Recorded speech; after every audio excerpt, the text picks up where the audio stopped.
Bu videoni yosh ota-onalar va yosh farzandi borlar hammasi oxirigacha ko'rishi kerak. Qarang, bu joyda nima qilyapti? Bu inson 5 minut har kuni bolani mana shunaqa usullarda massaj qilyapti. Bu nimalarga foyda beradi?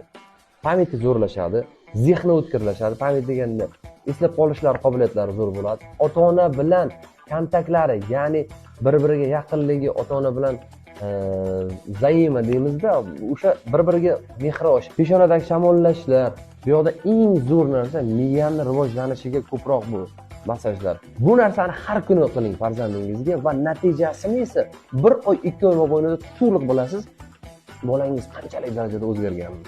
Yaqinlarim, profilimda bundan-da qiziq ma'lumotlarim bor. Podpiskani bosamiz va yaqinlarga tashlab qo'yamiz. Siz meni qayerda kuzatyapsiz? Kommentariyaga yozib keting. Salomat bo'ling.